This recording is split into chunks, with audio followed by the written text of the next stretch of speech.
أعوذ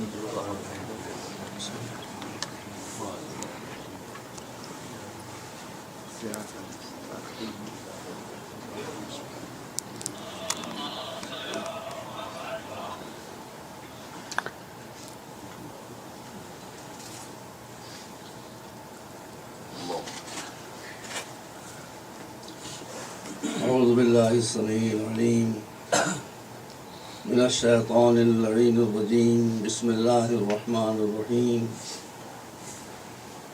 الحمد لله رب العالمين والصلاة والسلام على سيدنا ونبينا وشفيعنا بالقاسم محمد اللهم صل على محمد وآل محمد المعصومين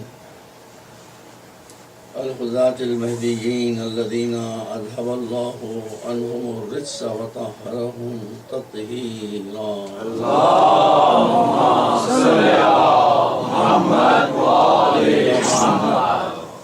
وقال الله سبحانه تبارك وتعالى وهو أصدق الصادقين يمنون عليك أن أسلموا قل لا تمنوا علي إسلامكم ولله يمن عليكم أن هداكم للإيمان إن كنتم مؤمنين.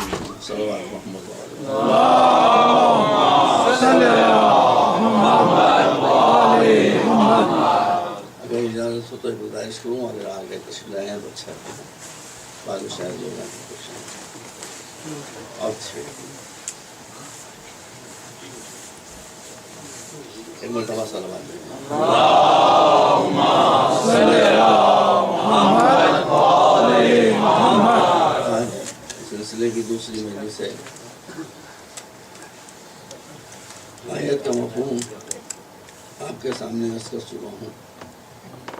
طرح طرح کے مسلمان ہوئے ہیں، اس سے انکار کرنا ممکن نہیں ہے، اس لیے کہ یہ قرآن کی آیت ہے جو بتا رہی ہے کہ بعض مسلمان ایسے بھی تھے کہ اسلام لاتے تو تھے مگر اسلام کی معرفت نہیں تھی، پہچانتے نہیں تھے کہ اسلام کیا ہے. چنانچہ اب یہ قرآن کرا بھی ہم کیا کریں. قرآن فرما رہا ہے کہ وہ اسلام لانے کے بعد پیغمبر سے کہتے تھے کہ ہمارا احسان ہے آپ کے اوپر کہ ہم اسلام لائے اور لا الہ الا اللہ محمد رسول اللہ ہم نے کہا. مگر ارشاد الہی ہو رہا ہے کہ آپ ان سے یہ کہہ دیں کہ تمہارے احسان کا کوئی سوال پیدا نہیں ہوتا. اگر تم واقعی مومن ہوئے ہو تو اللہ کا تمہارے پر احسان ہے، تو اس نے تم کو صداقت کا راستہ دکھایا. صلوات محمد اللہم صل علی محمد وآل محمد. ایک مرتبہ صلوات اللہم صل علی محمد وآل محمد. میں نے جن ادیان کا مطالعہ کیا ہے، جن مذہبوں کو دیکھا ہے، اس میں کچھ یہ بات میں نے پائی ہے کہ اسلام میں کچھ باتیں ایسی پائی جاتی ہیں مخصوص جو دوسرے دینوں میں نہیں پائی جاتی. پہلی بات یہ ہے کہ ہر دین اسلام کے علاوہ یہ کہتا ہے کہ دین فیت کا نام ہے، سمجھ میں آئے یا نہ آئے مانو. اسلام کہتا ہے کہ جب تک سمجھ میں نہ آ جائے اس وقت تک نہ مانو، کیونکہ بغیر سمجھے جب آدمی کسی بات کو مانے گا تو اس کی فاؤنڈیشن مضبوط نہیں ہوگی. جب سمجھ کر مانے گا تو اس کی فاؤنڈیشن مضبوط ہوگی. دیکھیے یہ اسلام کی خصوصیتیں ہیں، اس کو آپ کی ذہنوں میں محفوظ رہنا چاہیے. پھر میں آپ سے عرض کرتا ہوں کہ یہ کوئی حدیث نہیں ہے، کوئی صاحب کہیں ہم نہیں مانیں گے، یہ غلط ہے حدیث. اب قرآن کی آیت کو آپ کیا کریں گے؟ قرآن کی آیت یہ کہتی ہے، دیکھیے آج کے زمانے سے کمپیئر کیے. قرآن کی آیت یہ کہتی ہے، میں اسی لیے آیت پڑھ دیتا ہوں کہیں آپ کو شبہ نہ ہو. وَإِنْ أَحَدٌ مِّنَ الْمُشْرِكِينَ اسْتَجَارَكَ فَأَجِرْهُ حَتَّى يَسْمَعَ كَلَامَ اللَّهِ ثُمَّ أَبْلِغْهُ مَأْمَنَهُ.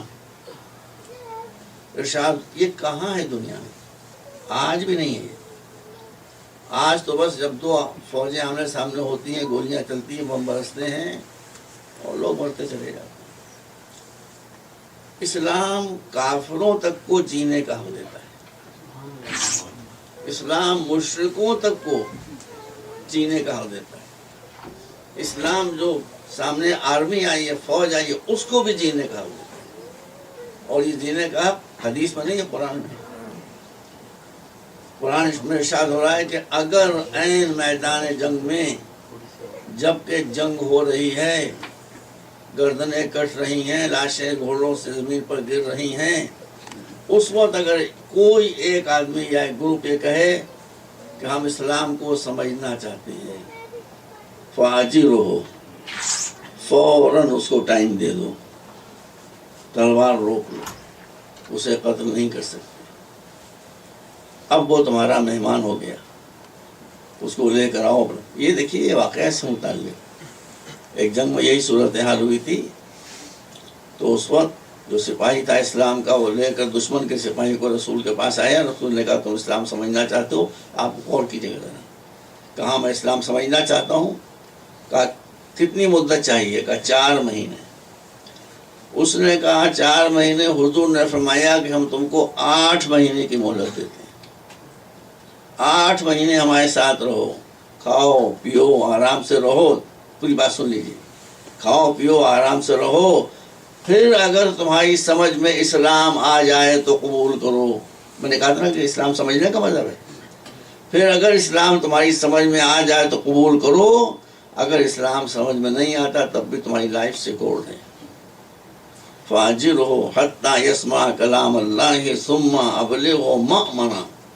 چونکہ وہ ادھر سے ڈیزرٹ کر کے آیا اپنی آرمی کو چھوڑ کے، اب اس کی جان اپنوں سے خطرے میں ہے، تو ارشاد ہوتا ہے کہ اگر وہ مسلمان ہو گیا تو اس کی جان بچانا ہمارا کام ہے، اور اگر مسلمان نہیں ہوا تو اس کی جان بچانا اسلام کا فریضہ ہے۔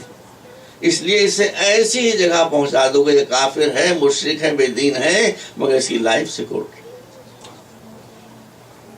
اسی لیے اسلام کبھی پرانا نہیں، اسی لیے اسلام کبھی آؤٹ ڈیٹڈ نہیں ہوگا، کیونکہ یہ جو ویلوز ہیں یہ آپ کو دنیا میں کہیں نہیں ملیں گی۔ اللہ ارشاد فرما رہا ہے کہ یہ ہمارا احسان ہے۔ ڈاکٹر صاحب نے بہت اچھا کیا ہے کہ ایک دن کر دوں اعلان، نہ کروں گے؟ سنڈے کو ہے نا جی، سیٹرڈے نائٹ۔ تو سیٹرڈے نائٹ کو مجلس کے بجائے کوشچن آنسر سیشن ہوگا۔ آپ میری کھال کھینچنے کے لیے تشریف لا سکتے ہیں۔ ایک مرتبہ صلوات بھیجیں۔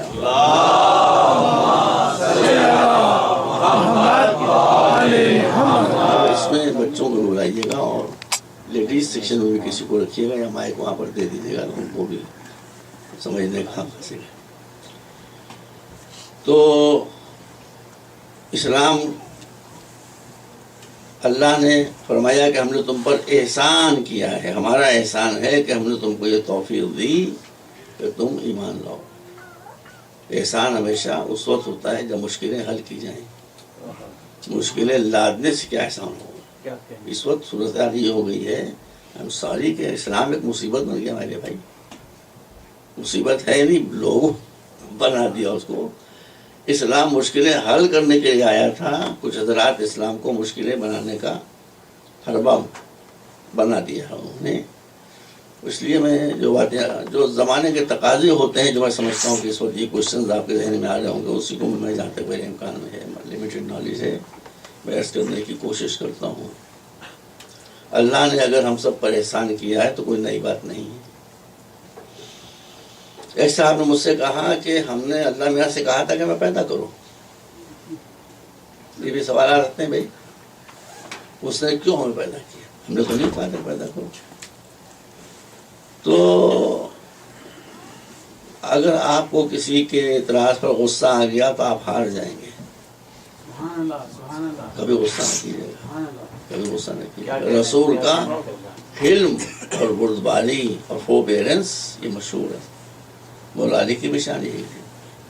جتنے ائمہ اہل بیت تھے، کیسے کیسے گستاخ لوگ آتے تھے، بدتمیزی کی باتیں کرتے تھے۔ دیکھیے، جن کے پاس علم نہیں ہوتا ان کے پاس غصہ ہوتا ہے۔ تو امام اعظم کو میں کبھی چوٹ ووٹ نہیں کرتا، سب میرے بھائی، میں کامل آپ پتہ نہیں کدھر پھیر دیں تو اس کی ذمہ داری آپ کی ہے، میں اس کا ذمہ دار ہوں۔ میں بالکل کسی کو کبھی نہ ہٹ نہ چوٹ، سب ہمارے بھائی بزرگ ہیں، چھوٹے ہیں تو بچے ہیں ہمارے۔ تو میں تو خالی آپ کو اسلام کا مزاج بتا رہا ہوں۔ ایک بہت بڑا فلسفی گزرا ہے ابن الراوندی، بہت بڑا فلسفی، یہ ایتھیسٹ تھا، یہ ہارون کے دربار میں گیا، بولڈ تھا، اس نے جا کر اپنے جو نظریات تھے بیان کیے، حکام اڑا دو اسی گردن، گردن کیوں اڑا دو کہ اس کے بعد جواب نہیں بادشاہ کے پاس، گردن اڑا دو، جو بھاگا وہاں سر پر پیر رکھ کے امام جعفر صادق کے پاس آیا،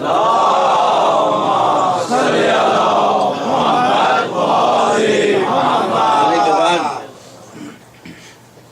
امام نے فرمایا کہاں سے آ رہا ہے؟ اس نے واقعہ بتایا، کہا کہ تم آؤ یہاں کھل کے اطمینان سے جو کہنا چاہتے ہو کہو، جہاں جہالت ہوتی ہے وہاں تلوار سے سر اڑائے جاتے ہیں، جہاں علم ہوتا ہے وہاں سر نہیں اڑائے جاتے، وہاں علم کی تلوار سے شبہے کی گردن کاٹ دی جاتی ہے۔ یہ کلچر آپ لوگ پیدا کیجئے بیٹا، یہ کلچر آپ لوگ پیدا کیجئے۔ آپ یقین فرمائیں کہ ائمہ طاہرین کے زمانے میں مسجد نبوی تک نہیں، مسجد نبوی کے اندر بیٹھ کر جو ایتھیسٹ تھے، جو خدا کو نہیں مانتے تھے، وہ باقاعدہ تقریریں کرتے تھے، ان کو اجازت دی جاتی تھی کہ جو کچھ دل میں ہے وہ نکال لو، جو دل میں بھڑاس ہے وہ نکال لو، اس لیے کہ جو احساس کمتری میں ہوتا ہے اس کو ڈر ہوتا ہے، جو احساس کمتری کا شکار نہیں ہوتا اسے اطمینان ہوتا ہے کہ جو کچھ کہہ رہا ہے یہ کہہ لے، ہم اس کو صاف تو کر ہی دیں گے۔ صلوات محمد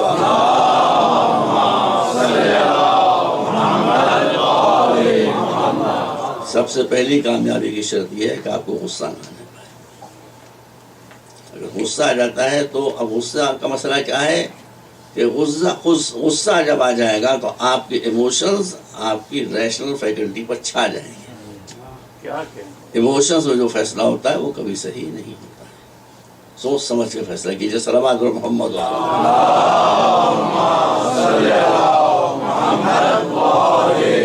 ایک صاحب نے کہا کہ ہم نے اللہ میں سے کہا تھا کہ ہم کو بناؤ، انہوں نے کیوں بنایا ہم کو، ہم جو دل چاہے کریں گے۔ تو میں نے ان سے یہ صحیح واقعہ ہے جو بتا رہا ہوں میں آپ کو، تو میں نے ان سے کہا کہ اچھا آپ کو تو اس نے بنا کے غلطی کی، چلیے ٹھیک ہے،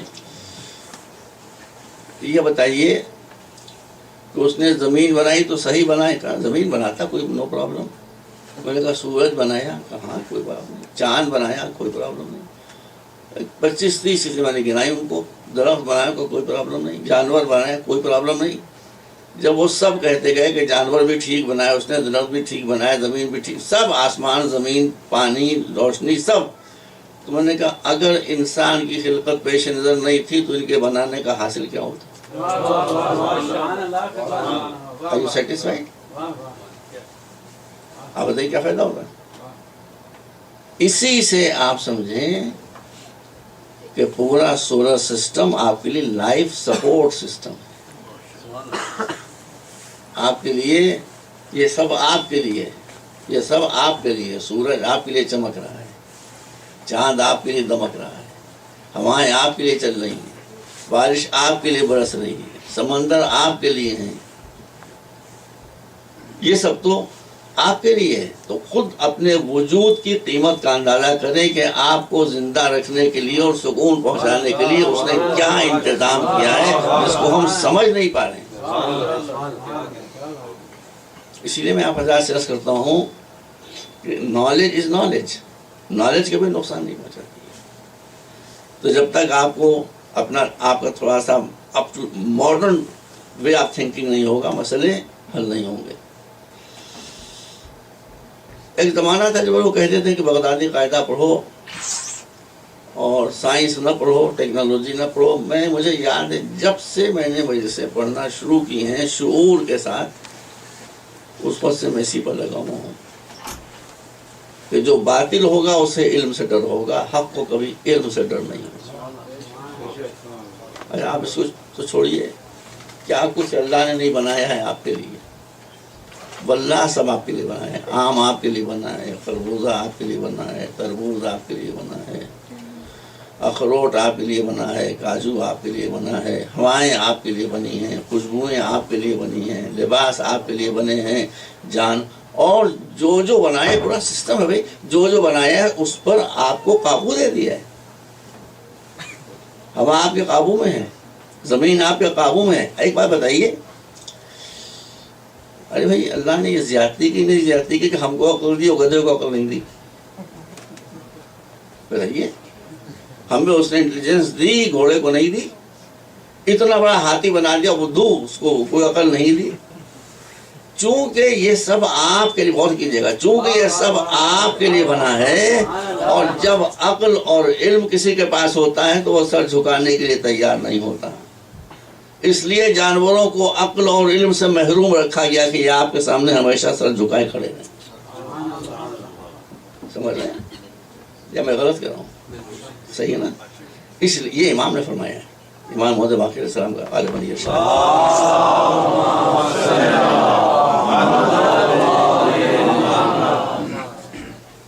یہ جو کچھ بنا ہے یہ اس لیے ہے کہ آپ آرام سے رہیں، آپ سکون سے رہیں. ان تعدوا نعمت اللہ لا تحصوها، تم سب کچھ کاؤنٹ کر سکتے ہو مگر ہماری نعمتوں کو کسی سپر کمپیوٹر سے بھی کاؤنٹ نہیں کر سکتے. چاہتا ہوں آپ سے کیا ہے، وہ یہ بھی نہیں چاہتا کہ آپ تھینک یو کہیں، وہ یہ نہیں چاہتا آپ تھینک یو کہیں.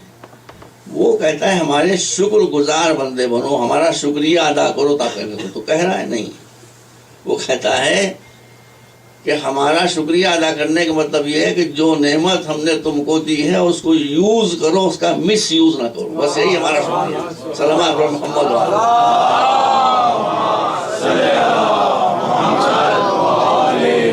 اپنے مذہب کو، اپنے دین کو، بیٹا اپنے ریلیجن کو آپ لوگ سمجھیں. وہ آپ سے شکریہ کا مطالبہ نہیں کر رہا ہے، وہ تو یہ کہہ رہا ہے کہ تم اگر شکریہ ادا کرنا چاہتے ہو تو جو چیز ہم نے دی ہے اس کو مس یوز نہ کرو. بس ہمارا شکریہ ادا ہو گیا. اس کو چھوڑ بھی نہ دو، اس پر قبضہ کرو، مگر اس کو اس مقصد میں صرف کرو جس مقصد کے لیے ہم نے اسے پیدا کیا. انسان کیا کرتا ہے؟ انسان جب خدا کے مقابلے میں ہوس کا شکار بن جاتا ہے تو اللہ کی دی ہوئی نعمتوں کو مصیبتوں کے ہٹانے میں صرف نہیں کرتا، مصیبتوں کے پیدا کرنے میں صرف کرنا شروع کر دیتا. یہ ہے مس یوز، اور اس کی سزا نہ ملے گی. سزا ملے گی تو کون سی اس میں قباحت کی بات ہے. صلوات پر محمد وعلی محمد.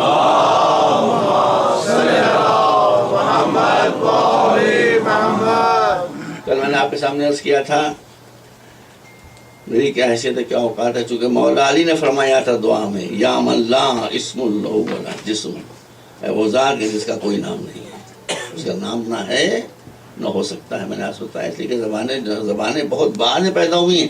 وہ زمانے کا خالق ہے، his creator of time and space, تو اس کا کوئی نام واقعی نہیں ہو سکتا. اسی لیے مولانا دعا مسلم فرمایا کہ یا ہو یا من لا یعلم ما ہو ولا کیف ہو ولا این ہو ولا حیث ہو الا ہو. اس کے بارے میں کوئی کچھ جانتا ہی نہیں ہے، وہی جانتا ہے کہ وہ کیا ہے، بس دوسرا کوئی کچھ نہیں جانتا. ہمارے چھٹے امام کیا فرماتے ہیں؟ ہمارے چھٹے امام فرماتے ہیں کہ جب تم اللہ کہو، گاڈ کہو، پرماتما کہو، پرمیشور کہو، جو بھی چاہے کہو، جس زبان میں اس کا نام لو، اس نام کے لینے کے ساتھ ہی جو تصور تمہارے دماغ میں پیدا ہو یہ طے کر لو کہ یہ خدا نہیں ہے.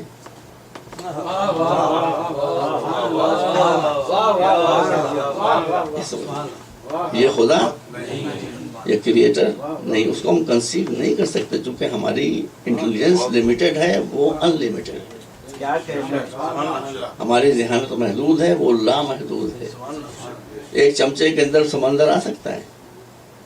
جب ایک چمچے کے اندر سمندر نہیں آ سکتا، ایک اسپون میں ایک سی ایک اوشن نہیں آ سکتا ہے، تو آپ کا دماغ جو ایک محدود حیثیت رکھتا ہے لامحدود کو کنسیو کیسے کر سکتا ہے؟ صلوات پر محمد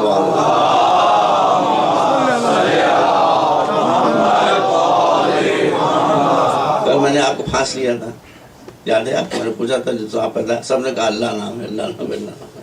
تو آپ ٹھیک ہے، کوئی سی بات نہیں. آج ایک دوسری بات کر رہا ہوں. اکبر دا گریٹ آپ جانتے ہوں گے، شہنشاہ اکبر کو. حضور نے فرمایا ہے کہ جب تک علماء اور پولیٹیکل لیڈر کسی کمیونٹی کے صحیح رہتے ہیں پوری قوم صحیح رہتی ہے. یہ دو خراب ہو جاتے ہیں تو پوری قوم کا بیڑا غرق ہو جاتا ہے. یہ ایک یونیورسل فیکٹ ہے، جب چاہے آپ اس کو آزما لیں. چونکہ لوگ یا پولیٹیکل لیڈرز کو فالو کرتے ہیں یا علماء کو فالو کرتے ہیں. تو علماء اگر صحیح ہیں تو وہ صحیح راستے پر چلیں گے، اور علماء اگر بہک گئے تو وہ بہک جائیں گے. پولیٹیکل لیڈرز اگر صحیح راستے پر چلیں گے تو وہ پیچھے پیچھے چلنے والے بھی صحیح چلیں گے. پولیٹیکل لیڈرز اگر گڑبڑا جائیں گے وہ بھی گڑبڑا جائیں گے. سمجھ گیا؟ میں نے عرض کیا آپ کے سامنے کہ جب علماء صحیح ہوئے ہیں تو مسلمان بہت اوپر گئے ہیں، مگر علماء بہت کم صحیح ہوئے ہیں. اب سوری، میں اس پر گفتگو کرنے کے تیار ہوں بغیر اپنی زبان پر کوئی توہین آمیز جملہ لائے ہو. میں حوالہ دے دوں، ملا عبد القادر بلایونی، اکبر کے 9 رتن 9 ڈائمنڈس میں یہ ایک تھا. بہت پڑھا لکھا آدمی تھا. اس نے اکبر سے چھپا کر ایک تاریخ لکھی ہے جس کا نام ہے خلاصۃ التواریخ، جس میں اس نے خاص طور پر اکبر کے دربار میں جو واقعات ہوئے ہیں وہ لکھے ہیں، اور حکومت کے انڈر انفلوئنس نہ رہ پائے اس بنا پر اس نے اس کو چھپا کے لکھا. یہ کتاب چھپ گئی ہے، فارسی میں ہے، موجود ہے، میں نے دیکھی ہے. دیکھیے جو میں کہتا ہوں کہ علماء سنو. اب وہ تو خود ہی عالم ہے بھائی، ملا اس کا نام ہے ملا عبد القادر بلایونی، بہت بڑا سیارہ تھا. وہ کہتا ہے کہ 15-20 سال کی عمر تک اکبر بہت ہی ریلیجس آدمی تھا، بہت ہی مذہبی آدمی تھا. اس نے کہا کہ اس کے دربار میں جب نماز کا وقت آتا تھا تو اسی زمین کے اوپر مصلے بچھا دیے جاتے تھے اور وہاں نماز جماعت ہوتی تھی ہر روز. یہ کسی کے دربار میں ہوا ہے پتہ نہیں، کوئی نہیں، بس اکبر کیوں. ابھی تو جو اتنا مذہبی تھا وہ لامذہب کیوں ہو گیا؟ سنیے کیوں ہو گیا. چونکہ وہ مذہبی تھا اس لیے اس نے ہندوستان سے 100 عالم ہر مذہب کے جو بڑے بڑے ٹاپ موسٹ علماء تھے، کلرجیز تھے، ان کو اپنے دربار میں جمع کر لیا. اور بھائی وہ یہ کہا کرتا تھا کہ اس میں کہا عالم جو ہے وہ غزالی ہے اور سہروردی ہے اور بڑے بڑے جو علماء تاریخ مسلم، یہ سب اسی اسٹیٹس کے لوگ ہیں. ہوں گے بھائی. ایک مسئلہ بتا دوں آپ کو، علماء سب کچھ کر سکتے ہیں، ایک ساتھ نہیں رہ سکتے. نہیں رہ سکتے بھائی. لکھنؤ میں زمانے میں 3 سال تک 4 سال تک بہت اچھا پروگرام ہوا تھا. 3 میں لیکچر دیتا تھا، اس کے بعد کوشچن آنسر ہوتے تھے. اس میں پھر وہ ہندو بھی آتے تھے، سنی سب لوگ آتے تھے. تو یہی مسئلہ چھڑا ہوا تھا، یہ جو اختلاف ہوتا ہے مذہبی لوگوں میں، مسلمانوں کے اختلاف کے، مسلمانوں میں بہت اختلاف ہے. ایک صاحب نے کہا آپ اتنی تقریریں کر رہے ہیں، آپ مسلمان علماء کو ایک پلیٹ فارم پر لے آئیے. میں نے کہا میں لے آؤں گا، میں لے آؤں گا. پھر لے آئیے. میں نے کہا ایک شرط ہے کرنے کیا. میں نے کہا ایک کام آپ کیجئے، ایک کام میں کروں گا. میں کیا کروں؟ میں نے کہا کہ آپ مینڈکوں کو ایک جگہ جمع کر دیجئے، میں علماء کو ایک جگہ جمع کر دوں. تو نہ مینڈک جانتے ہیں نہ مینڈک ایک جگہ جمع ہو سکتے ہیں، نہ علماء. اب وہاں یہ ہوا، یہ تو پرابلم ہے کہ بالکل پرسنل ایشوز، مگر پرسنل ایشوز پر مذہب کا کور چڑھا دیا. اب وہ ظاہر ہے کوئی اس میں بریلوی بیٹھا ہے، کوئی وہابی بیٹھا ہے، کوئی شیعہ ہے، کوئی سنی ہے، 100 علماء ہر فرقے کے بیٹھے میں ہیں. ایک نے دوسرے کے خلاف فتویٰ دینا شروع کیا، یہ گمراہ ہے، یہ کافر ہے، یہ جہنمی ہے. اس نے اس کو نکالا. پھر 98 رہ گئے، ان میں یہی مسئلہ تھا. مختصر ہے، گھٹتے گھٹتے گھٹتے میں سب نام بتا رہا ہوں، تاریخ کا میں نے حوالہ دیا، خلاصۃ التواریخ، بہت بڑا کتاب ہے. آخر میں 2 مولوی رہ گئے.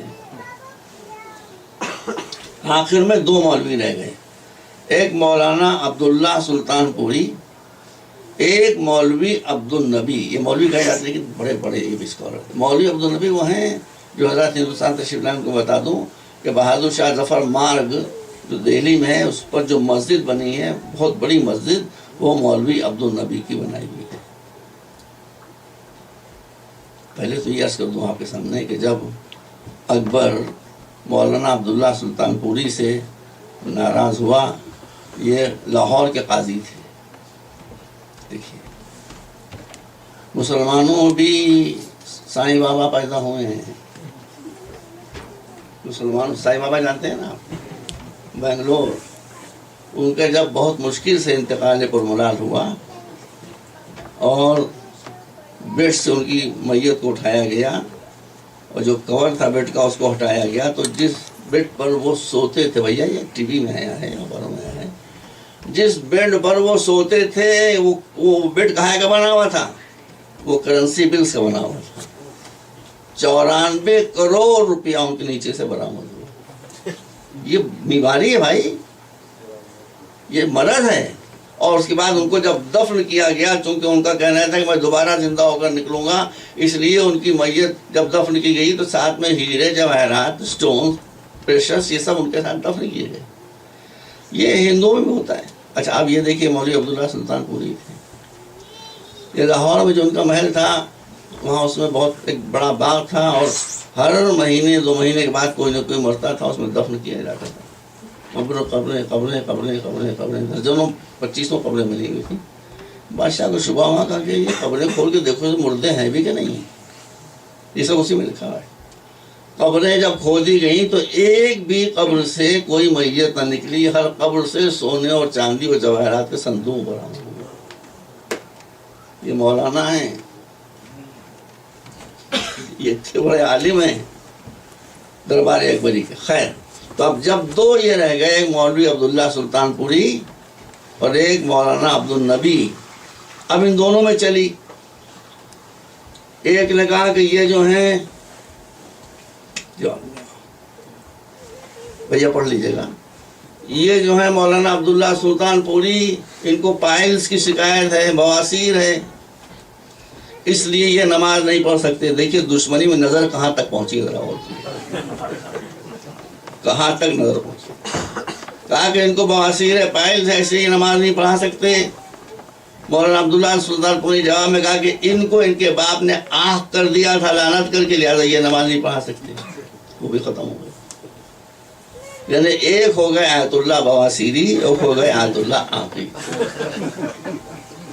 یہ سب تماشے ہوئے۔ جب ان دونوں کو بھی اکبر نے نکال دیا تو اس نے کہا کہ یہ سب ڈھونگ ہے۔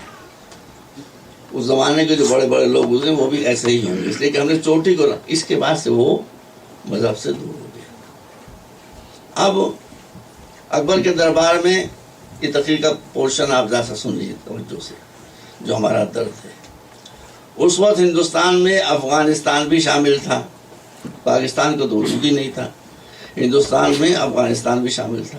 اکبر بہت ذہین آدمی تھا، ویری انٹیلیجنٹ پرسن۔ تو اس نے اپنے دربار میں ہندوستان کے چوٹی کے 9 آدمی چنے تھے، جینیس، واقعی وہ جینیس تھے۔ ان کو وہ 9 ڈائمنڈز کہتا تھا، 9 رتن، سمجھ گئے نا؟ اچھا یہ بتاؤں آپ کو یقین آئے گا؟ پورے ہندوستان سے 9 آدمی سلیکٹ ہوئے، the most genius people of India. شیعہ میں کتنے تھے ہندوستان میں؟ کتنے؟ ایک مائر 2-3 لاکھ بھی شیعہ نہیں ہوں گے پورے ہندوستان میں اس وقت۔ لیکن ایک چھوٹی سی اقلیت کی نمائندگی، ریپرزنٹیشن تھا 9 ڈائمنڈز میں 5، اور ساری کمیونٹیز 4۔ اسی لیے میں کہا کرتا ہوں کہ تعداد سے عزت نہیں ملتی ہے، علم و کیریکٹر سے عزت ملتی ہے۔ اس کو سنبھالیے، اس کو زیادہ بچے پیدا کرنے کی ضرورت نہیں ہے، کوالٹی کے بچے ہونے چاہیے۔ مسلمانوں میں جہاں اور ان کے فیشن ہیں، وہاں ایک فیشن یہ بھی ہے کہ زیادہ سے زیادہ بچے پیدا کرو، زیادہ سے زیادہ پیدا کرو۔ بھائی یہ جھوٹ میں نہیں کر رہا ہوں، ہمارے ایک ابھی آپ نے بتایا تھا آل انڈیا مسلم پرسنل بورڈ ہے ہمارے یہاں، اس میں سارے جو فرقے ہیں مسلمانوں کے ان کی ریپریزنٹیشن ہے۔ اس کا جلسہ ہونے والا تھا کلکتے میں، شام کو 4 بجے جلسہ تھا۔ میں ہوائی جہاز سے لکھنؤ سے جا رہا تھا، وہ کم بخت ہوائی جہاز اتنا لیٹ ہوا 11 بجے رات کو پہنچا، تو میں وہاں جلسہ سب ختم ہو چکا تھا۔ یہ بھی سن لیں بھائی پاکستانی بھائی، اور یہ سنا دیجئے القاعدہ اور طالبان کو، اور مولانا کون ہے فضل الرحمان فبئی اعلیٰ رب کو تو کر دیوان، ان کو بھی سنا دیجیے، ان کو بھی سنا دیجیے ہمارے یہاں کیا ماحول ہے۔ مجھے ایک سنی صاحب نے اپنا مہمان بنایا، اچھے ولاف تھے، وہ اپنے وہاں لے گئے گھر پر، وہاں مجھے ٹھہرایا جا رہا ہے، بات چیت شروع ہوئی، رات 11 بج چکے تھے، 12 بجنے والے تھے۔ بائی دا وے میری حماقت کے میں نے پوچھ لیا کہ آپ کتنے بھائی بہن ہیں؟ Would you believe? کہ لے اونلی 52۔ واللہ ہاتھ نہ کرنا، واٹ ڈو یو مین؟ کہ لے یس 52۔ 52 بھائی بہن، بھائی 52، اگر یہی عالم مسلمانوں کا ہوتا ہندوستان میں ہر ایک کا، تو ہندوستان کا بیڑا تو غرق ہو گیا ہو۔ تو میں نے کہا ان سے کہ بھائی ایک گائے تو اتنے بچے نہیں دے سکتی، 52 کا؟ تو کہا نہیں، میرے جو والد مرحوم تھے ان کو شادی کرنے کا شوق تھا۔ بتاؤں ایک بات آپ کو، شادی اردو میں میرج کو کہتے ہیں۔ کوئی صاحب یہاں فارسی کے اسکالر ہیں؟ ہاں، نوکر صاحب بتائیے، شادی فارسی میں شادی کے معنی کیا ہوتے ہیں؟ اب بتائیے۔ ارے وہ شرما رہے ہیں۔ شادی کے معنی ہوتے ہیں بندر، تو 11 مرتبہ بندر بنے وہ، 11 مرتبہ بندر، ان کو یہی شوق تھا، بندر بننے کا شوق۔ خیر، تو اکبر نے اپنے 9 رتنوں کی میٹنگ میں یہ بات کہی کہ آپ میں سے کوئی مجھے بتائے ایسا کام، سنیے، ایسا کام کہ جو میں تو کر سکتا ہوں مگر اللہ نہیں کر سکتا۔ سب سناٹے میں آ گئے، سب چپ کے بیٹھے ہوئے۔ اسی کے 9 رتنوں میں سے ایک رتن اٹھا، میرا نام ذاکر کیا ہوں میں، ایک 9 رتنوں میں سے ایک رتن اٹھا، اس نے کہا ایک کام ایسا ہے سرکار جو آپ کر سکتے ہیں اللہ نہیں کر سکتا۔ دیکھیے کیسے یہی ذہانت والی بات ہوتی ہے۔ ذہانت آدمیوں کو کہاں سے کام ہوتا ہے؟ کہ ایک کام ایسا ہے بادشاہ سلامت کے جو آپ کر سکتے ہیں اللہ نہیں کر سکتا۔ اکبر نے پوچھا وہ کون سا کام؟ اس نے کہا کہ آپ اگر اپنے کسی شہری سے ناراض ہو جائیں، کسی سٹیزن سے ناراض ہو جائیں تو آپ اسے ملک کے باہر نکال سکتے ہیں، مگر اللہ کسی سے ناراض ہو کر ملک کے باہر نہیں نکال سکتا۔ صلوات بر محمد۔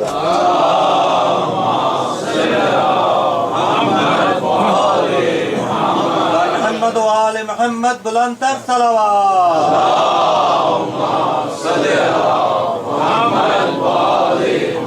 ایک مرتبہ اور صلوات دیں۔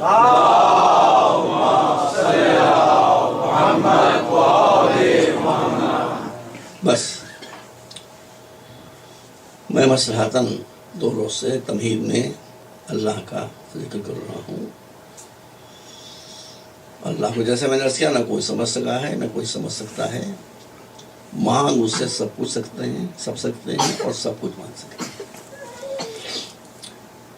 یہ بھی اللہ کا فضل ہے اے میرے بھائیوں کہ اللہ نے آپ کے دل میں محبت اہل بیت کو ودیعت کر دیا، یہ بھی اس کا احسان ہے۔ اگر یہ بات نہ ہوتی تو اس موسم میں جبکہ اسنو فال سے سڑکیں بھری ہوئی ہیں، اس طرح سے لوگ ٹوٹ ٹوٹ کے یہاں پر نہیں ہوتے، لہتا بہت آپ کے دل میں یہ آپ کی نفاست طہارت نسل کا ثبوت ہے کہ آپ کے دل کو اللہ نے اہل بیت طیبین و طاہرین کی محبت سے بھر دیا ہے۔ بس اس کا ذرا سا خیال رکھیں کہ جن سے آپ اتنی محبت کرتے ہیں کہ ان کی محبت میں کیا کچھ آپ نہیں کرتے۔ مجلسیں آپ کرتے ہیں، ماتم آپ کرتے ہیں، سینہ زنی آپ کرتے ہیں، قمع آپ لگاتے ہیں، زنجیریں آپ لگاتے ہیں، سب کچھ کرتے ہیں، اللہ کو سلامت رکھیں۔ میں نے عرض کیا تھا آپ کے سامنے کہ مولا علی آپ کو اللہ کے در تک پہنچا دیں گے اگر اس محبت کے ساتھ ساتھ آپ ان کا کلام بھی پڑھتے رہیں۔ وہ چیز ہے بہت قابل قدر ہے، بے شک، اس لیے تو آپ سے کہہ رہا ہوں کہ گنجائش ہے کچھ کہنے کی۔ دیکھیے میں آپ کو بتاتا ہوں، یہ رمضان مبارک جو گزرا ہے یہ ابھی آیا نہیں تھا، شعبان کا آخری زمانہ تھا، تو اہل حدیث حضرات کے ایک بہت بڑے عالم ہیں مولانا حفظ الرحمان صاحب، جو ندوۃ العلماء جو دیوبندی حضرات کا ہندوستان میں سب سے بڑا مسئلہ، قریب 12-15 ہزار اسٹوڈنٹس وہاں کے اوپر ہیں اور کرائٹیریا بہت اوپر ہیں وہاں پر تعلیم کا۔ وہاں پر عربی ڈپارٹمنٹ کے جو ہیڈ ہیں وہ بیچارے مجھ سے محبت کرتے ہیں، لیکن پھر بتا رہا ہوں کہ ایک دیوبندی مجھ سے محبت کرتا ہے۔ محبت کی باتیں کیجیے گا تو سب محبت کریں گے۔ صلوات پر محمد وعلی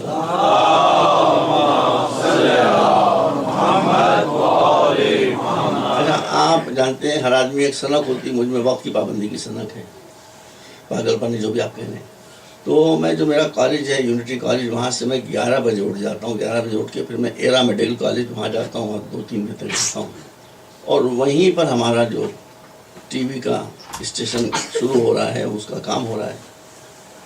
تو اب میں گاڑی پر بیٹھ کے اسکول کمپاؤنڈ سے باہر نکل رہا تھا کہ وہاں آ کے میں نے کہا اب آپ میرے پاس، میں کالج تو واپس جائیں، اس طرح آپ میری گاڑی بیٹھے میرے ساتھ چلیے. وہ بھی تھے، ان کے صاحبزادے وہ بھی تھے، وہی ماشاء اللہ عربک میں PhD.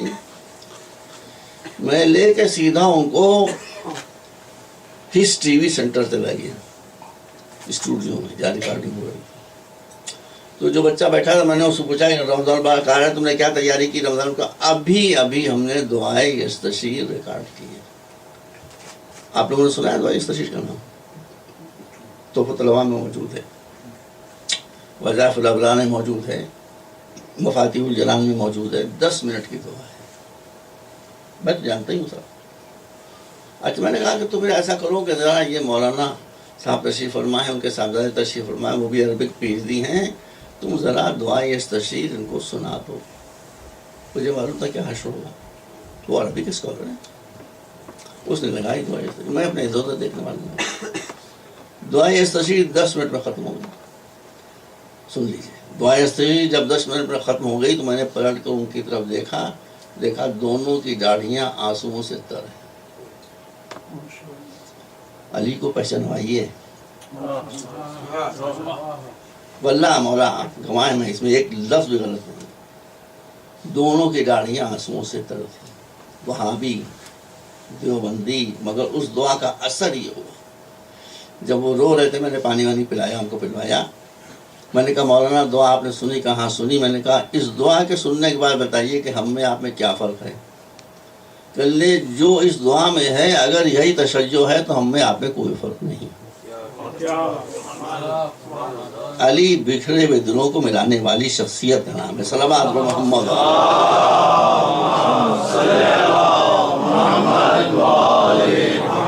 تو جب غیروں پر یہ اثر ہوا مولا کی دعا کا، آپ تو ان کے چاہنے والے ہیں، آپ تو ان کے دیوانے ہیں. ایک میں نے کہتے دیوانہ ہمارے یہاں بہت بڑا سرٹیفکیٹ ہوتا ہے، معمولی ڈگری نہیں ہوتی. بہلول کو دیا تھا ہم نے یہ سرٹیفکیٹ کو، دیوانہ ہے. اور اس نے پھر کیا کچھ کیا وہ آپ کے سامنے ہے. صلوات محمد والے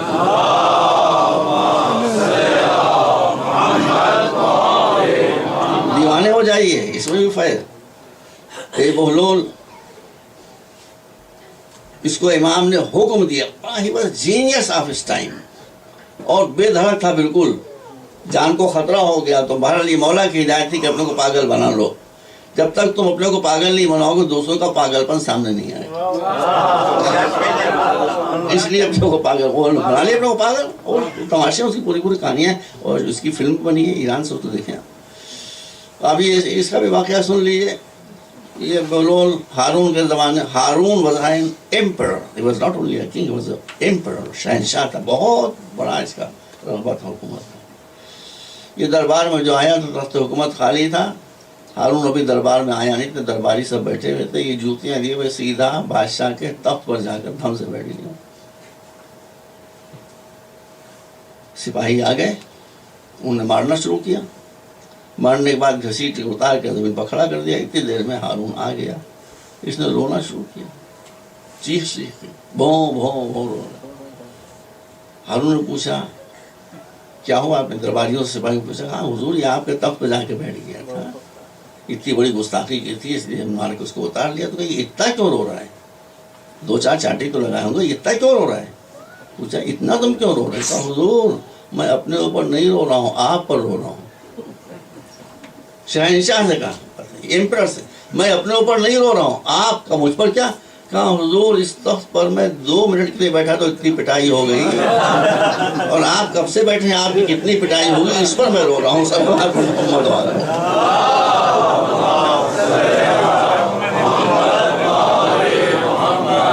ایک مرتبہ اور صلوات بھیجنا.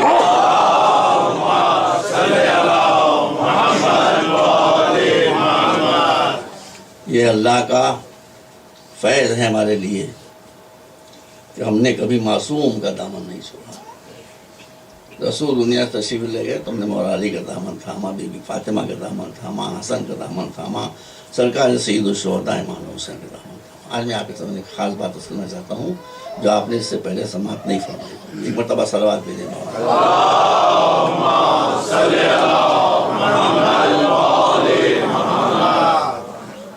بس یہی میرا کمبینیشن رہے گا، کچھ مذہب سے متعلق باتیں اور مجلس ختم ہونے سے پہلے اہل بیت کا ذکر، اس لیے کہ اہل بیت کے صدقے ہی میں یہ سب کچھ ہم کو ملا ہے۔ صلوات بر محمد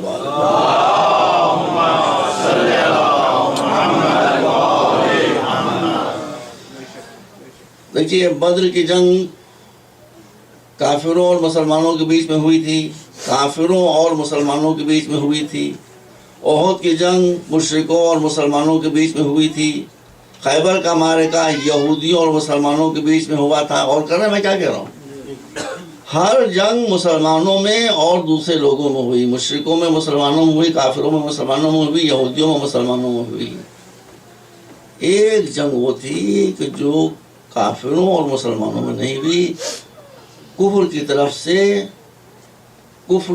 سے کفر کے سپاہی نہیں آئے تھے، کفر کا نظریہ آیا، روحانیت آئی تھی۔ جب روحانیت آئی تھی تو پھر حضور سب کو لے کے نہیں گئے، ان کو لے کر گئے کہ جن کی روحانیت پر۔ دیکھیے، یہ اللہ کا انتظام ہے۔ مسلمانوں میں بہت اختلافات ہیں، کچھ باتیں ایسی ہیں جس میں کوئی اختلاف اللہ نے پیدا نہیں ہونے دیا، اتمام حجت کے لیے اللہ نے پیدا نہیں ہونے دیا۔ اس میں یہ واقعہ بھی ہے، مباہرے کا واقعہ۔ میں آپ سے عرض کر دوں، میں جو پورشن پڑھوں گا ابھی اس میں، لیسلی ہیزلٹن، یہ بہت سی لکھنے والی جوئش ہے یہ، لیکن شی از اے گریٹ اسکالر۔ اس نے کتاب لکھی تھی، وہ بھی میں نے لے لی امریکہ سے، وہ بھی بہت اچھی کتاب ہے، آفٹر دا پروفٹ، ضرور پڑھیے۔ شی از اے نیوٹرل پرسن، ضرور پڑھیے۔ یہ دوسری کتاب بھی اس نے لکھی ہے، the first Muslim Muhammad, the first مسلم محمد۔ اب آپ کہیں گے یہ کیسے فرسٹ مسلم؟ نہیں، صحیح لکھا اس نے۔ آپ کہیں گے فرسٹ مسلم تو مولا علی تھے۔ میں یہ کہتا ہوں ان کو فرسٹ مسلم آپ نہ کہیں، ان کو پہلا مسلمان نہ کہیں، اس لیے کہ آپ نے اگر مولا علی کو پہلا مسلمان کہا تو یہ اعلان ہو جائے گا اس بات کا کہ چاہے کتنا مختصر دور ہو، علی بھی کبھی کفر کے پہلان میں رہیں گے۔ یہ میں اپنی طرف سے نہیں کہہ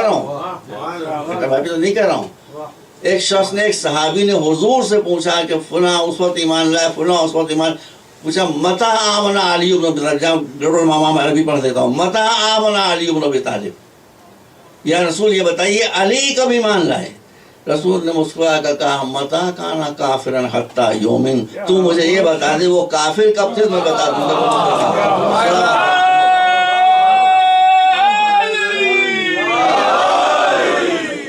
اسی نعرے حضرت کا میں انتظار کر رہا ہوں۔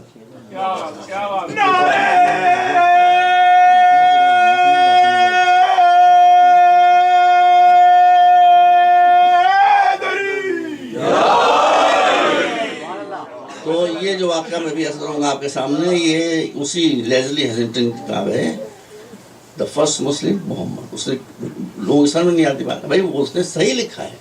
اس لیے قرآن مجید میں ہے کہ قل ان صلاتی و نسکی و محیای و مماتی للہ رب العالمین لا شریک لہ وبذلک امرت وانا اول المسلمین۔ رسول کی زبان میں کہہ رہا ہے، یہاں اول المسلمین کا مطلب یہ کہ میں پہلے نمبر میں مسلمان ہوں۔ یہ ایسا ہے کہ بس سب سے پہلے میں مسلمان ہوں، باقی کچھ اور ان مانو۔ صلوات بر محمد و آلہ۔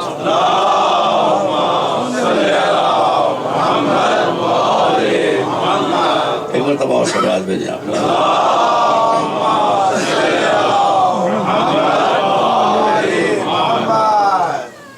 تو پہلے میں یہ بتا دوں اس نے کیا لکھا ہے اور پھر کچھ اور باتیں وہ لکھتی ہے، میں نے خود پڑھا ہے، پیج 137 ہے غالباً، مجھے یاد ہے، وہ کتاب میرے پاس موجود ہے، پڑھنے کے لائق کتاب ہے، آپ لے کے اسے پڑھیں، بہت اچھی کتاب ہے۔ ظاہر ہے کہ وہ جو ہے تو اس نے کچھ تو باتیں ایسی لکھی ہیں کہ جس کو ہم نہیں تسلیم کریں گے، لیکن جو کچھ لکھا ہے اس نے وہ بھی بہت اچھا لکھا ہے۔ تو اب سارا واقعہ آپ معلوم ہے کہ نجران کے کرسچن حضور کے پاس آئے۔ اس کا جو ورژن ہے میں پہلے بتا دیتا ہوں کیونکہ وہ مختصر ہے، پھر میں بتاتا ہوں، چونکہ 15-20 منٹ باقی مجلس کے ختم ہوئے ہیں۔ یہ کہتی ہے کہ جب وہ پریسٹ نجران کے آئے رسول کے پاس، ہماری تاریخ کا ورژن یہ ہے کہ پیس ہو گئی تھی، معاہدہ ہو گیا تھا، پیس ٹریٹ ہو گئی۔ وہ یہ کہتی ہے کہ وہ سب مسلمان ہو گئے تھے، میں دیکھ لیے کتاب میں لکھا ہوں، مسلمان ہو کر واپس ہو گئے تھے۔ کیوں مسلمان ہو گئے تھے؟ وہ میں نے کہیں اور نہیں دیکھا، بھائی آپ میں سے کسی نے دیکھا ہو ممکن ہے، لیکن میں نہیں دیکھا۔ وہ کہتی ہے کہ وہ مسلمان اس لیے ہو گئے، سنیے غور سے، وہ کہتی ہے کہ سب مسلمان اس لیے ہو گئے فوراً کہ اس نے یہ دیکھا کہ مباہلے کے لیے وہ حضور آ رہے ہیں، حضور کی گود میں ایک بچہ ہے، حضور کی انگلی پکڑے ہوئے دوسرا بچہ ہے، ایک بیوی حضور کے پیچھے آ رہی ہیں، ایک جوان حضور کی وہ جو بیٹی ہے اس کے پیچھے آ رہا ہے۔ کہتا ہے کہ ان 5 صورتوں پر نظر پڑنے کے بعد ان کو فوراً بائبل کی فلاں آیت یاد آ گئی جس میں لکھا ہوا ہے کہ جب آدم پیدا ہوئے اور پیدا ہونے کے بعد نظر اٹھا کر انہوں نے آسمان کو دیکھا تو ان کو 5 نورانی تصویریں دکھائی دیں۔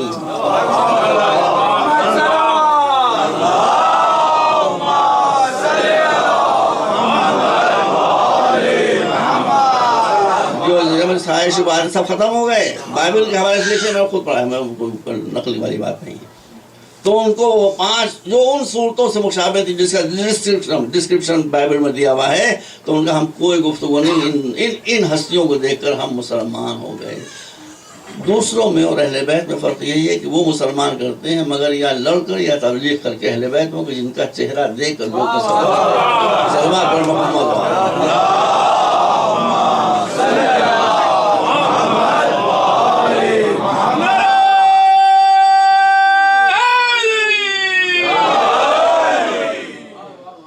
بس۔ اب ہم جو ہمارا ورژن ہے تاریخوں پیش کر رہا ہوں کہ جب انہوں نے کہا کہ حضرت عیسیٰ کا باپ کون ہے، اگر خدا نہیں تو حضرت عیسیٰ کا باپ کون ہے، فوراً وحی ہوئی اللہ کی طرف سے کہ ان سے کہیے کہ ان مثل عیسیٰ عند اللہ کمثل آدم خلقہ من تراب ثم قال له کن فیکون۔ یہ ہم کو کہہ رہے ہیں کہ ہم عیسیٰ کے باپ ہیں، اس لیے کہ ان کو عیسیٰ کا باپ نہیں ملتا، تو آپ ان سے پوچھئے کہ عیسیٰ کا تو خالی باپ نہیں تھا، آدم کو تو نہ ماں تھا نہ باپ، تو ان کا ماں باپ کون تھا؟ ظاہر سارگوڑ کا کوئی جواب نہیں تھا، مگر جو نہ ماننے کے لیے تل کر آئے اس کو کوئی منوا نہیں سکتا۔ تو رسول نے پھر کہا کہ آؤ ہم تم مباہلہ کر لیں، قرآن نے حکم دیا کیسے کہیے آؤ تو ہم تم مل کر مباہلہ کر لیں۔ فَقُلْ تَعَالَوْا نَدْعُ أَبْنَاءَنَا وَأَبْنَاءَكُمْ وَنِسَاءَنَا وَنِسَاءَكُمْ وَأَنفُسَنَا وَأَنفُسَكُمْ۔ ہم اپنے بیٹوں کو بلاتے ہیں تم اپنے بیٹوں کو بلاؤ، ہم اپنی بیویوں کو بلاتے ہیں، عورتوں کو بلاتے ہیں تم اپنی عورتوں کو بلاؤ، ہم اپنے نفسوں کو بلاتے ہیں تم اپنے نفسوں کو بلاؤ۔ دیکھیے میں نے قرآن کے بہت سے ترجمے دیکھے ہیں، بعض ترجمے نثر میں ہیں، بعض نظم میں ہیں، بعض محاورے میں ہیں، بعض لفظی ہیں۔ رسول نے آئے مباہلہ کا جو ترجمہ کیا ہے وہ تصویری ترجمہ ہے۔ تصویری ترجمہ سمجھے آپ؟ آیت میں پہلے ہے ابنانا، آؤ اپنے بیٹوں کو بلائیں۔ رسول ایک گود میں مولا حسن کو لے کر چلے، حسین کو، اور انگلی پکڑ کے چلے مولا حسن کو۔ مجھے آپ ایک بات بتائیے کہ محفلوں میں، مجلسوں میں یا سیر تماشے میں بچے ہمیشہ ماں باپ کے ساتھ جاتے ہیں نا؟ تو یہاں ہونا ہی چاہیے تھا کہ ایک بچے کی انگلی مولا علی پکڑوں، ایک بچے کو بی بی فاطمہ لی ہوں، یا جو بھی صورت ہو۔ یہ ہوتا کیوں ہے؟ یہ ہوتا اس لیے ہے کہ ماں باپ جب کہیں جائیں رہتے ہیں تو بچے کہتے ہیں ہم بھی چلیں گے، وہ کہتے ہیں ہم بھی چلیں گے، ضد کرتے ہیں، ماں باپ ساتھ لے لیتے ہیں۔ ہوتا ہے کہ نہیں ہوتا؟ رسول اس لیے حسین کو گود میں لے کر حسن کی انگلی پکڑ کر چلے کہ دنیا سمجھ لے کہ بچے لائے گئے ہیں، آ نہیں گئے ہیں۔ اگر آ گئے ہوتے تو بی بی فاطمہ اور مولا علی کے ساتھ ہوتے، رسول اپنے ساتھ لے کر آ رہے ہیں تاکہ مسئلہ صاف ہو جائے کہ یہ بچے آ نہیں گئے ہیں اتفاقاً، بائی چانس، ان کو حکم الہی کے تحت لائے گئے۔ تو اب اگر اور رسول کا کوئی بیٹا ہوتا کسی معنوں میں بھی تو اب نانا کے تحت اب نانا، دیکھیے یہ جمع کا صیغہ ہے، وقت ختم ہو رہا ہے، میں زیادہ اسی سے نہیں پیش کرتا۔ عربی وہ زبان ہے کہ جس میں واحد تثنیہ جمع ہے، ایک دو سے زیادہ ہو تب پلورل ہوتا ہے۔ پلورل کی لفظ قرآن استعمال کر رہا ہے، بنی ابنانا جمع ہے، مگر رسول 2 بچوں کو لے کر جا رہے ہیں۔ میرے والد کے ساتھی تھے مولانا اظہر حسن زیدی صاحب، انتقال ہو گیا بیچارے کا. بڑا he was an most intelligent person I ever seen. اتنے ذہین آدمی تھے. میں نے مجلس سے سنی نہیں ان کی، میں خود چھوٹا تھا اس زمانے میں، لیکن میں نے سنا ہے دوستوں سے. ایک مجلس پڑھ رہے تھے، یہی مباحلہ کی بات کر رہے تھے. وہ عجب انداز تھا ان کا، وہ لفظوں پر پن کرتے تھے. تو ان کا کہ جب رسول حسن حسین کو لے کر چلے تو کچھ بچوں نے اور بھی ساتھ ہونا چاہا، مگر جب جیسے ہی کچھ بچوں نے اور ساتھ ہونا چاہا ویسے ہی قرآن نے کہا اب نانا اب نانا. صلوات محمد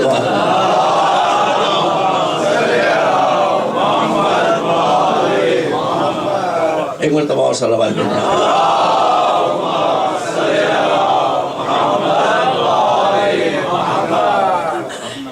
اب رسول کے پیچھے پیچھے بی بی فاطمہ کے پیچھے بڑھا ہے. اسلامی تہذیب کے اعتبار سے یہ ہونا چاہیے تھا کہ رسول کے بعد علی ہوں، علی کے بعد فاطمہ ہوں، لیکن یہاں رسول کے بعد فاطمہ، فاطمہ کے بعد علی. یہ کیوں تھا؟ یہ اس لیے تھا کہ فاطمہ کا مرتبہ بتا دیا. دیکھیے میں آپ کو ایک اشارہ کروں تو تفصیل میں جہاں کہیں بھی پنجتن پاک دکھائی دیں گے آپ کو، جہاں کہیں بھی میں قسم کھا کرتا ہوں، جہاں کہیں بھی یہ پنجتن پاک اکٹھا ہو جاتے ہیں، بی بی فاطمہ ہمیشہ سینٹر میں رہتی ہے. قسم اس کا وقت ختم ہو گیا. بی بی فاطمہ ہمیشہ مرکز میں رہتی ہیں. تو یہاں بھی مرکز میں اللہ دکھانا چاہتا تھا کہ فاطمہ کو کم نہ سمجھو، فاطمہ رسالت اور امامت کو ملانے والی کڑی کا نام ہے.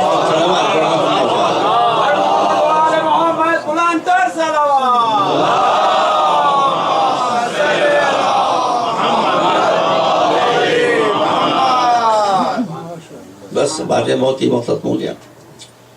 ایک بات عرض کر دوں، میں عربی سے تھوڑی بہت واقفیت رکھتا ہوں. میرے سنی حضرات کا معلوم ہے کہ وہ کیا کہتے ہیں. وہ کہتے ہیں ہاں علی گئے تو تھے انفسنا کی جگہ، مگر وہ معنی نہیں تھے جو آپ کہتے ہیں. عربی میں نفس داماد کو کہتے ہیں. بھائی سنی اللہ کو بھی نفس کہتے ہیں عربی، وہ غلط نہیں کہتے. میں نے آپ سے ہمیشہ کہا ہے کہ کوئی آدمی غلط بات کہے تو لڑکے کبھی چپ ہو جائے، خود ہی پھنس جائے گا، آگے بڑھے گا، پھنس جائے گا. میں تسلیم کرتا ہوں کہ ٹھیک ہے علی جو تھے وہ رسول کے داماد تھے اور نفس والے داماد ہیں، تو وہاں بھی تو انفس ہیں جتنے داماد. تو اگر علی کے علاوہ رسول کا کوئی اور داماد ہوتا تو رسول اس کو بھی ساتھ محمد.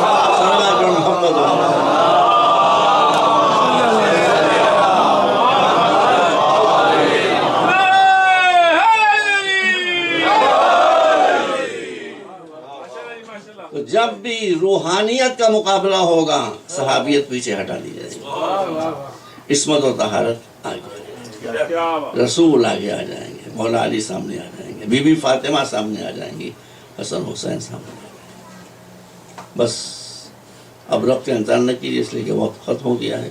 10 منٹ میرے پاس کوئی بچے ہیں، اسی مجھے مصائب بھی پیش کرنا ہے. بیویوں کی فرمائش ہے کہ مصائب کا پورشن زیادہ ہو، کل سے انشاءاللہ میں زیادہ رکھوں گا. آج میں رو میں ذرا مجلس زیادہ پڑ گیا، مصائب کا وقت کم ہو گیا ہے. یہ حضرات جہاں بھی آئے ہیں اپنے ساتھ اسلام کو لے کر آئے ہیں، دین کے اصولوں کو لے کر آئے ہیں. میں نے آپ کے سامنے عرض کیا تھا کہ اسلام میں انسان کے حقوق اتنے ہیں کہ جنگ کے میدان میں بھی اگر وہ مہلت مانگے گا تو اسے مہلت دی جائے گی، قتل نہیں کیا جائے گا. موقع ملا تو کبھی میں انسان ہیومن رائٹس سے پڑھوں گا آپ کے سامنے انشاءاللہ اگر ممکن ہوگا. حسین نے کربلا کے میدان میں حقوق انسانی کا کتنا لحاظ رکھا ہے. اسلام یہ بھی کہتا ہے کہ اگر جنگ کے دوران کوئی سپاہی دشمن کا زخمی ہو جائے، انویلڈ ہو جائے، تو تم اس پر تلوار نہیں چلا سکتے، اس لیے کہ تم نے تلوار اس لیے چلائی تھی کہ وہ تم کو قتل کرنے کے ارادے سے آیا تھا. سمجھ رہے ہیں نا؟ اب جب وہ انویلڈ ہو گیا، وہ قتل تمہیں کر ہی نہیں سکتا. جب قتل نہیں کر سکتا ہے تو اب تم اسے قتل نہیں کر سکتے. مولا حسین کربلا میں جنگ کر رہے تھے.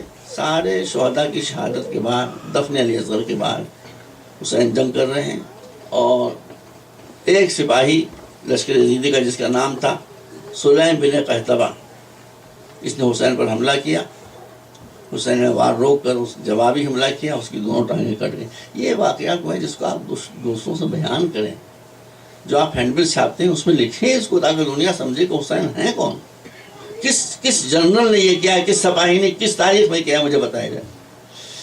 اور زمین پر گرا، امام تلوار لیے ہوئے اس کے خون کی بوندوں سے ٹپک نہیں، آگے بڑھے، اس کے چہرے کا درد ہو گیا، سمجھا مجھے قتل کرنے آ رہے ہیں، کہا نہیں، ڈر نہیں، ڈر نہیں، ڈر نہیں، اسلام میں ان وہی آدمی پر حملہ نہیں کیا جا سکتا، میں تجھے قتل کرنے نہیں آ رہا ہوں۔ دیکھیے بھائی، وہ میں تو اس لیے آ رہا ہوں کہ اس سے پوچھوں کہ تیرا ٹرائب، تیرا قبیلہ کہاں ہے بتا، تاکہ میں ادھر ان لوگوں کو بلا کر تجھے کہوں کہ آ کے تجھے اٹھا لے۔ اس نے بتایا کہ وہ میرے ادھر قبیلے کے لوگ کھڑے ہیں، امام نے کو بلایا، کہا اس کو اٹھا لے جاؤ، اس کا علاج معالجہ کرو، شاید یہ ٹھیک ہو جائے۔ یہ ہے حسین کا سلوک اپنے دشمن کے لشکر کے ساتھ، اور اس دشمن نے حسین کے ساتھ کیا سلوک کیا؟ رسول کا نواسا، فاطمہ کا بیٹا، علی کا لاڈلا، کربلا کے میدان میں 71 جنازے اٹھا چکا ہے، بوڑھوں کے، جوانوں کے، بچوں کے، غیروں کے، اپنے، اور اب حسین کربلا کے میدان میں جنگ کر رہے ہیں۔ یہ اللہ کا انتظام تھا، آپ کو معلوم ہوگا، لیکن بتا دوں، کربلا کے میدان میں حسین کس کی ابا اوڑھے ہوئے تھے؟ رسول کی، خود کا ہے، اپنے خود میں مولانا نے کہا ہے کہ میرے سر پر یہ امامہ کس کا ہے؟ یہ میرا نانا رسول اللہ کا امامہ ہے۔ مجھے نہیں پہچانتے، اس امامہ کو تو پہچانتے ہو، کہ جس گھوڑے پر میں بیٹھا ہوں مرتجز، یہ کس کا گھوڑا ہے؟ یہ رسول اللہ کا گھوڑا ہے۔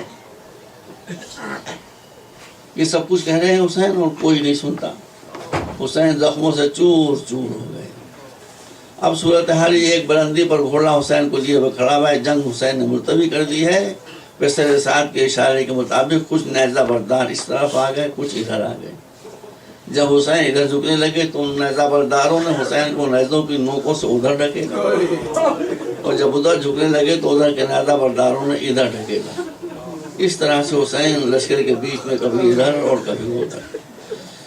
دیکھیے، میں بغیر دیکھے کوئی بات نہیں کبھی پڑھتا ہوں۔ حسین نے اپنے اسوہ باوا سے فرمایا، کہا کہ مرتجز، مرتجز، تو میرے نانا کی سواری کو بولا ہے، میں ایک اونچائی پر کھڑا ہوں مرتجز، اور میری شہادت کا وقت آ گیا، تو مجھے کسی نشے میں لے کر چل، کسی پست جگہ پر، نیچی جگہ پر لے کر چل، اس لیے کہ اس اونچی جگہ پر اگر میری گردن پر خنجر چلا تو میری بہن دیکھ لے۔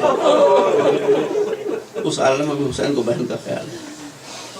مرتجز حسین کو لے کر ایک بستی میں گیا، اور اب وہاں دیکھیے، آپ ہندوؤں میں بڑی بڑی جنگیں ہوئی ہیں، کرسچن سب میں جنگیں ہوئی ہیں، کوئی بھی سپاہی جب گھوڑے سے گرتا ہے تو کہاں آتا ہے؟ زمین کے اوپر۔ تاریخ بشر میں یہ پہلا اور آخری سپاہی ہے کہ گھوڑے سے تو گرا مگر زمین پر نہیں آیا۔ جسم پر اتنے تیر لگے ہوئے تھے کہ فاطمہ کا لاڈلا انہیں تیروں پر آرام کر رہا ہے۔ عزیزوں، اب یہاں سے روایت میں نہیں پڑھ رہا ہوں، زیارت ناہیہ کا خلاصہ پیش کر رہا ہوں۔ امام زمانہ کی زیارت ہے، اس کا خلاصہ پیش کر رہا ہوں۔ امام نے واقعہ لکھا ہے اس زیارت میں۔ میرا مولا کہتا ہے، امام زمانہ کا ارشاد ہے کہ حسین کربلا کے میدان میں تھے اور سینے سے خون کا فوارہ ابل رہا۔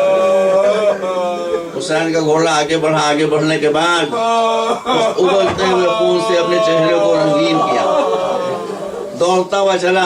ادھر زینب خیمے کے اندر سکینہ کو گود میں اٹھائے ہوئے تسلی دے رہی تھی کہ بچی، تیرا بابا آتا ہوگا، تیرا بابا آتا ہوگا، تیرا بابا آتا ہوگا۔ کہ حسین کے اسب باوفا کی آواز خیمے کے در پر سنائی دی۔ زینب نے کہا، سکینہ دیکھ جا، شاید تیرا بابا آ گیا۔ بچی دوڑتی گئی، خیمے کا پردہ ہٹایا، دیکھا گھوڑا تو موجود ہے مگر بابا موجود نہیں ہے۔ کہا، پھوپھی آ کر دیکھیے کس شان سے میرے بابا کی سواری آئی ہے، گھوڑا تو موجود ہے مگر باغے کٹی میں زین ڈھلا ہوا ہے۔ زینب آئیں، آ کر دیکھا، سمجھ گئی کہ بابا سکینہ کا شہید ہو گیا۔ بس اللہ میرے ساتھ۔ ساری بیویوں نے گھوڑے کو چاروں طرف سے گھیر لیا۔ سن لیجئے، سن لیجئے، سن لیجئے۔ اور فریاد میں فغا میں آواز بلند ہوئی۔ ایک منزل وہ آتی ہے صدمے کی جب انسان پر سکتہ طاری ہو جائے۔ سکتہ وہ منزل ہوتی ہے کہ جب غم کے وفور سے آدمی کی آنکھوں سے آنسوؤں کا بہنا بھی بند ہو جاتا ہے۔ یہ بہت خطرناک پوزیشن ہوتی ہے، اس میں آدمی مر بھی سکتا ہے۔ چنانچہ زینب نے دیکھا کہ ساری بیویاں تو نوح ماتم کر رہی ہیں، لیکن حسین کی سب سے لاڈلی بچی سکینہ، اس پر سکتے کا عالم طاری، آنکھ سے ایک آنسو نہیں بہ رہا ہے۔ آپ حضرات جانتے ہیں کہ اس کا علاج اس کے علاوہ کچھ نہیں کہ جو سکتے کے عالم میں اسے کسی صورت سے رونا دو، رونے لگے گا خطرے کے باہر ہو جائے گا۔ اب سکینہ بی بی زینب کی مجبوری دیکھیے کہ آگے بچی کا بازو پکڑ کے کہہ رہی ہے، سکینہ تیرا بابا شہید ہو گیا، رو لے۔ بچی نہیں روتی، کہا تیرے بابا کے گردن پر سلم کا خنجر چل گیا. بچی نہیں روتی. تیرے بابا کا سر نو کے رہتا وہ بلند ہے, بچی نہیں روتی کسی صورت سے. بڑی دیر کے بعد سکینہ نے اپنا بازو زینب کے ہاتھ سے چھڑایا. ننھے قدموں سے بڑھتی ہوئی, اس میں ختم ہو گئی, ننھے قدموں سے بڑھتی ہوئی گھوڑے کے پاس آئیں. آنے کے بعد گھوڑے کے گلے میں باہیں ڈالی, اور باہیں ڈالنے کے بعد کہا کہ میرے باپ کے وفادار گھوڑے, بس اتنا بتا دیں میرے بابا کو شہادت سے پہلے کسی نے پانی بھی پلایا تھا کہ نہیں پلایا تھا. وہ بے کس جانور کیا کرتا, سکینہ کے قدموں پر طرف کر جاؤں.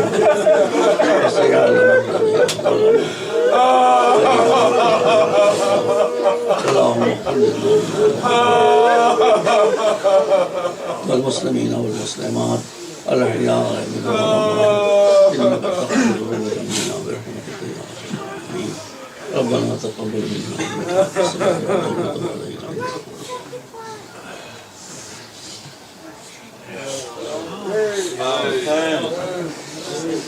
Ya Hussein, Ya Hussein, Ya Hussein, Ya Hussein, Ya Hussein, Ya Hussein,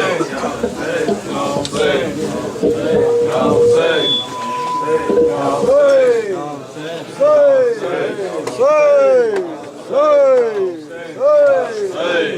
Ya Hussein,